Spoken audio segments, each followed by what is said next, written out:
Okay. I kind of garbled my explanation when I got up here.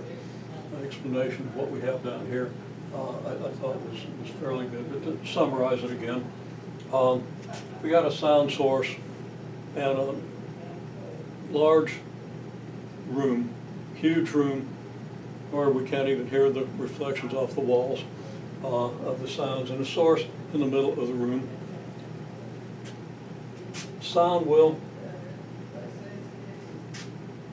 emanate from the source, and let's say after a tenth of a second, the sound is out this far from the source. So the energy produced by the sound is going to be spread over the surface of this sphere. Okay. And the energy produced by the sound after 2 equal time units is going to be spread here, and after 3 of those time units, it will be spread over this sphere. Now, the spheres have areas that are proportional to the squares of their radii or diameters.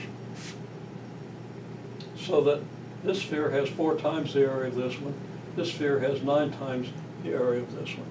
And this smaller sphere in here that was maybe represents the sound that was produced after half a time unit, is going to have 4 times, or have 1/4 the area of this sphere.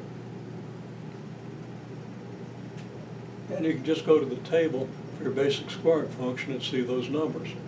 You know, if this is half a time unit, the square of a half is a 4th. If this is 1 time unit, the square of 1 is 1.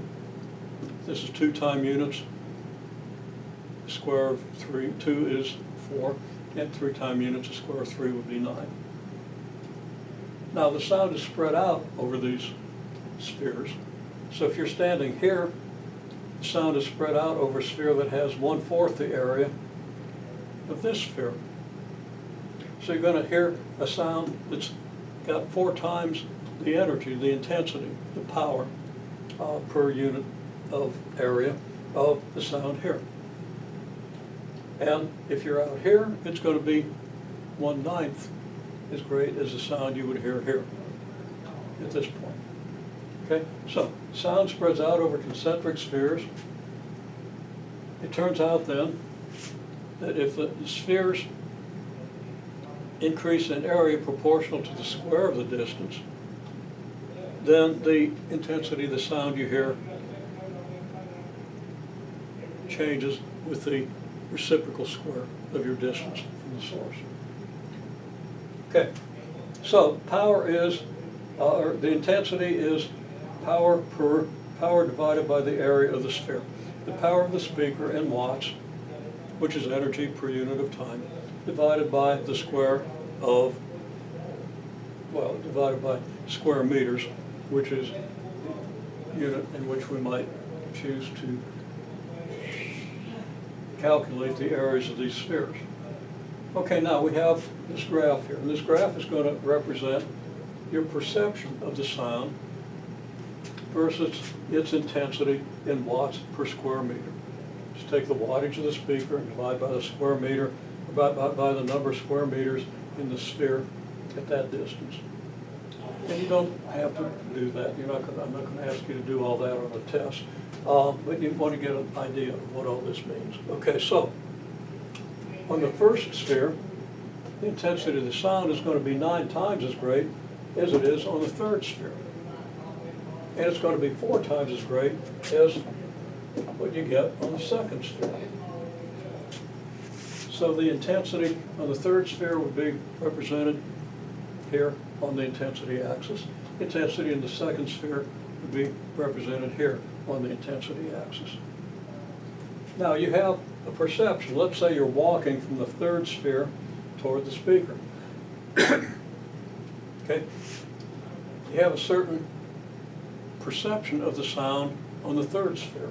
So to get the perception, we go up to the graph and come over here. This is your perception of how loud the sound appears to you, how loud you interpret the sound. It's going to be this. So there's how loud the sound sounds to you when you're on the third sphere. if you walk all the way to the first sphere, the sound is 9 times as intense, but the perception that we get just by coming up and over is only a little more than maybe twice as great. And actually on the logarithmic scale, it's actually going to be a little less than twice as great, but this is just a rough graph. Okay? The point is that even though this intensity is much greater than this intensity, this perception of intensity isn't all that much greater than the perception here, roughly twice as great. And on the second sphere, well, you have this perception of the intensity.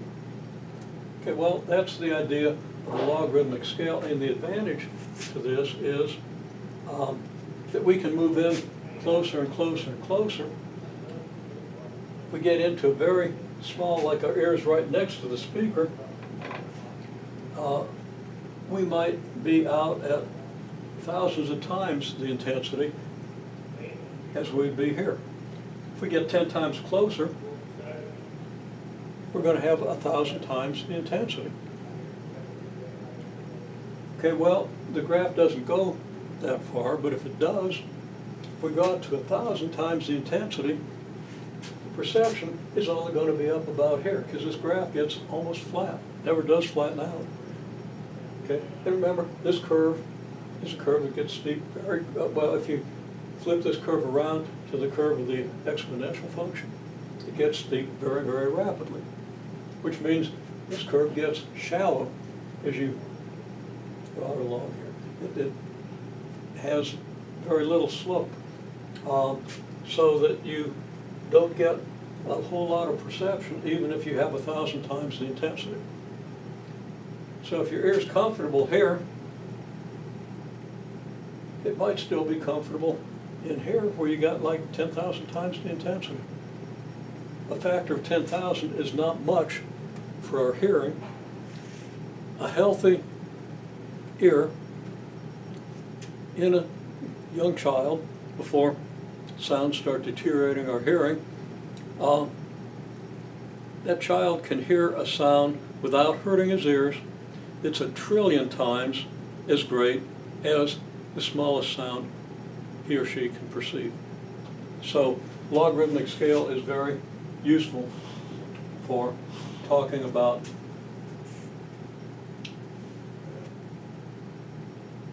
things that vary over a huge range of intensities, but not that great a range of perception. A factor of 1 trillion in intensity is only a factor of 12 on a logarithmic scale, on a base 10 logarithmic scale. We see right here, okay, that we have a factor of 1 billion between here and here. Now, 1 trillion's 1,000 times that great, but this is the idea. So we're going to play around with that just a little.